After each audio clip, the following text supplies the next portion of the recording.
Mga hapon, Father. Pasok ko rito, pasensya na po kayo, hindi ko gano'ng kilala ang lahat. Ano po?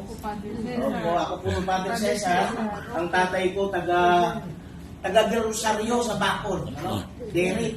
So, Derek. ako po si Father Cesar Derek. Kamag-anak ko po ito sila Lola Ida, si Lolo Rowie, Lola Nelly, Lola Letty, ano? Si Lolo Freddy. Kumbaga si Lolo Freddy sa marami. Sa nakakarami, Freddy ang tawag sa kanya, although ang pangalan niya si Wilfredo, ano? At sa maraming pamangkin, of course, siya si Tio Freddy o si Uncle Freddy. Para sa amin, ng mga apo, ako ay apo sa pinsa na lang, ano? Pero dahil nga kamag-anak, lolo pa rin. Kasi nung ako'y lumalaki sa Mandaluyong noon, siya ay pumunta, bumibisita sa amin sa Mandaluyong, ano? Ngayon po, magkakasama rin kami sa Canada, sa Scarborough. So pag ako'y napupunta ng Scarborough, doon ako tumitira sa bahay niya. At kapag ka mayroong pagkakataon, siya rin ay pupunta sa parokya ko. So malayo rin, ano? From Scarborough to Niagara Falls, 2 hours drive po yun, ano? So yan, madalas kami magkasama ni Lolo Freddy, isang taong masayahin. Masayang kausap ito si Lolo Freddy. Meron akong ikikwento sa inyo, no? Minsan, nagkasundo kami magkakapamilya na pumunta ng Buffalo, New York. Kasi doon nagsimula yung Buffalo Wings, ano po? Sa Buffalo, New York. So ngayon, holiday sa Canada, napagkasunduan namin na kumain ng Buffalo Wings. Doon mismo sa Buffalo, kung saan nag-start yung Buffalo Wings. Eh habang nagdadrive kami ganyan, nagutom siguro si Lolo Freddy. Sabi niya, Buboy, si Buboy, isa naming uncle, niya, Buboy, dito na tayo kumain sa McDonald's. So nagtawanan kami, Lolo Freddy, pumunta nga tayo ng Buffalo para kumain ng Buffalo Wings. Ngayon gusto mo McDonald's. So sabi namin, maraming McDonald's sa Canada, kaya doon tayo. So, ganun siya mapagbiro. Pero alam ko, gutom na rin siya nung time na yun, ano? Gutom na rin siya. At si Lolo Freddy, isang masayahing tao, kaya nga gusto ko siya kausap. Kapag ka siya ay napupunta sa lugar ko, sa parokya ko, at kapag ka ako'y napupunta sa kanyang bahay, lagi kaming nagkikwentuhan. At nagkataon naman, ako'y nakabakasyon ngayon, nung nabalitaan ko si Lolo Freddy ay pumanaw na, galing sa Palawan, ako'y bumiyahe rito para sa dasal na ibinibigay natin sa kanya ngayon, ano? Dahil may pinagsamahan kami ni Lolo Freddy. Matagal kami nagsama rin sa Canada. From 2011 hanggang ngayong 2026, 15 years na. Eh, nag-for good na si Lolo Freddy dito, kaya hindi na kami nagkikita. Kaya ngayon, tamang-tama, bakasyon ko rin, pumunta ako rito. Ngayon mga kapatid sa pananampalataya, tayong lahat ay natitipon ngayon dahil tayo ay nagkakaisa. We are all united in sorrow. That's why to the grieving family, to the siblings, Lolo Rowie, Lola Ida, Lola Letty, Lola Nelly, at sa mga pamangkin, at sa mga apo, kami ay nakikisa sa inyo sa inyong pagdadalamhati sa kamatayan ni Freddy. But then we also remember that if we are united in sorrow, we are also united by something else. And what is that? Our faith. Ano? Tayo ay pinagkakaisa ng ating pananampalataya. Kita ninyo minsan, si Kristo ay bumisita o pinuntahan niya yung magkapatid na Marta at Maria dahil namatay si Lazaro. 4 na araw lang patay si Lazaro. Pero nung nalaman ni Kristo yun, hindi siya agad pumunta. Hinintay niya na si Lazaro patay na sa loob ng 4 na araw. Kasi pwede niya naman puntahan agad. Kaibigan niya yun eh. But then, he made sure that he went to Bethany. Pinuntahan niya yung bangkay ni Lazaro after 4 days. Why? Because he was doing something great. Bubuhayin niya muli si Lazaro. Ayun, kita ninyo, yung magkapatid na si Marta at Maria, parehas din natin kapag na tayo namamatayan, ano? Parang nagtatampo tayo sa Diyos. Hindi po ba? Masakit mawala ng mahal sa buhay. Kaya nga sinalubong ni Marta, sabi niya, kataga ni Marta kay Kristo, may halong pagtatampo. Lord, if you had been here, my brother would not have died. Ano ang sagot ni Kristo sa kanya? Sabi ni Kristo sa kanya, I am the resurrection and the life. Whoever lives in me, even though he dies, will live. And everyone who lives and believes in me will never die. Yun nga yung pananampalataya ang nagtitipon sa atin, no? We are being united in faith. God has broken his silence about death because he sent his Son, our Lord Jesus Christ, who conquered death. Namatay siya, pero siya'y muling nabuhay. At ito po yung inaasahan din natin sa bawat isa sa atin. Nauunawaan niyo po ba yung sinasabing communion of the saints? Ano? Whenever we recite the Apostles' Creed, it's there. We say we believe in the communion of the saints. Ano pong ibig sabihin noon? Meron pong tatlong grupo ng simbahan, ano? Unang-una, yung Triumphant Church. Ito po, dito sa simbahang ito, ang mga miyembro nito, yung pong mga taong banal, kasama na ng ating poong lumikha. Nasa langit na sila. Sila po yung napapabilang sa tinatawag nating Triumphant Church.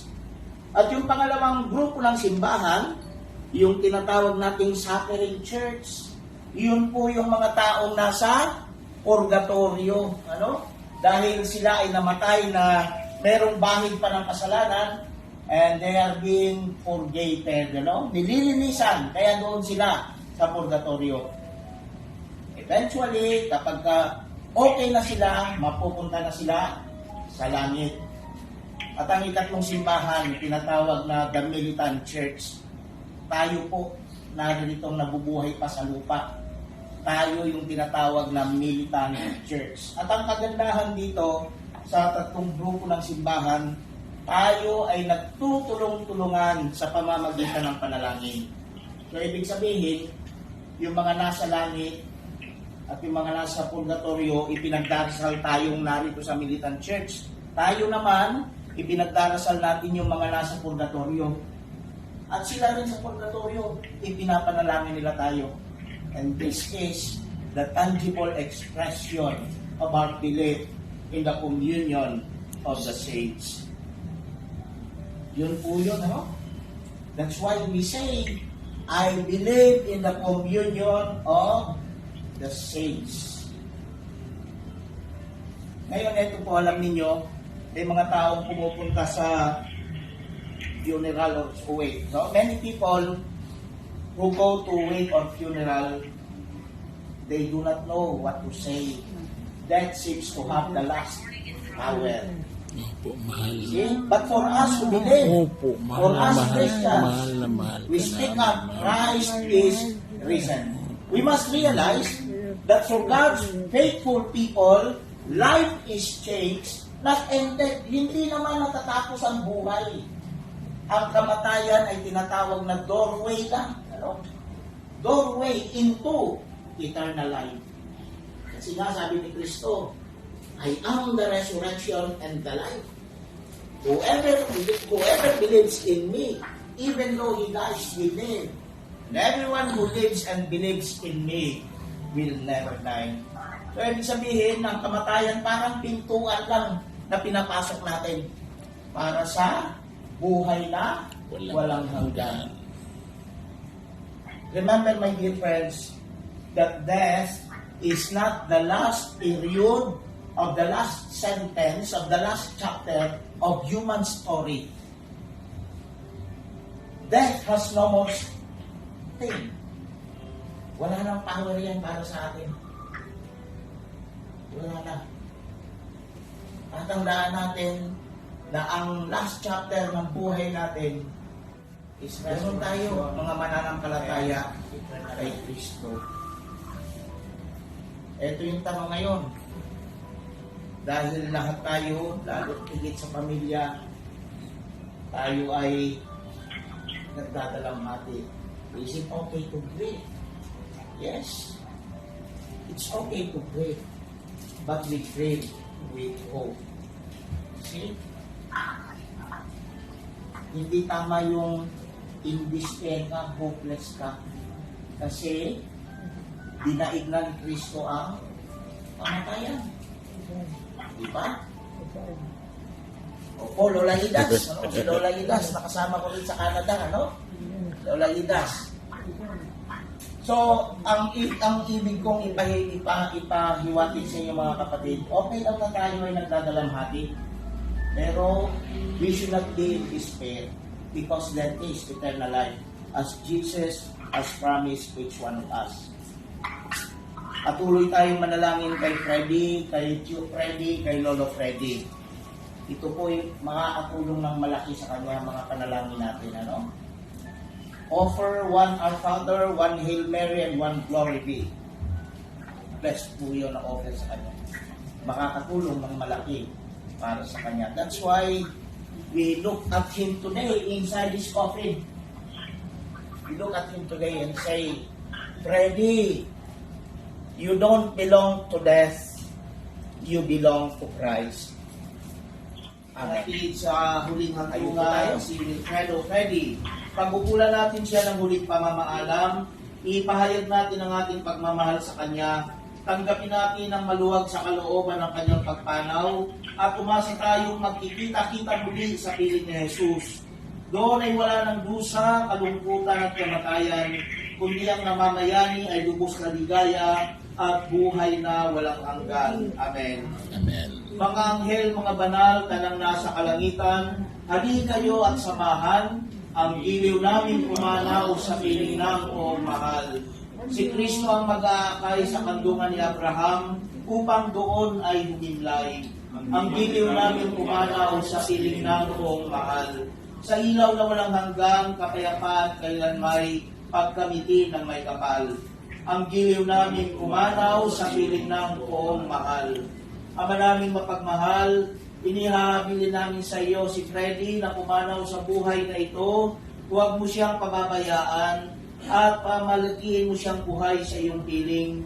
Alang-alang sa iyong awa at pag-ibig, patawarin mo na sana ang kanyang mga pagkukulang at nagawang pagkakasala dala ng kanyang kahinaan. Manatili nawa siyang maligaya sa iyong piling, kasama ng iyong anak at ng Espiritu Santo, magpa sa walang hanggan. Amen. Paalam sa iyo, kapatid na pumanaw, mapasapiling ka nawa ng poong may kapal, ang pagpapala ng Diyos ay paunin mo sa ngalan ng Ama at ng Anak at ng Espiritu Santo. Amen. Sa paraiso, magkikita muli tayo, samahan ka nawa ng mga santo, kahit na may nauuna, tayo rin ay magsasama upang lagi tayong lumigaya sa piling ng Diyos Ama. Amen.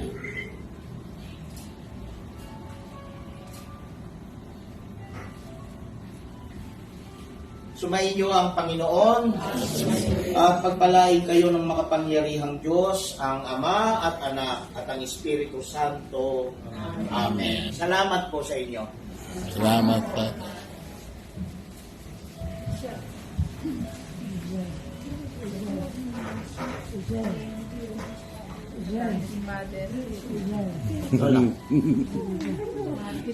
Mahal kita. Tuwa-tuwa si Mama. Hindi ka lang magbalik sa Canada. Dahil na. Dahil na. Yan ang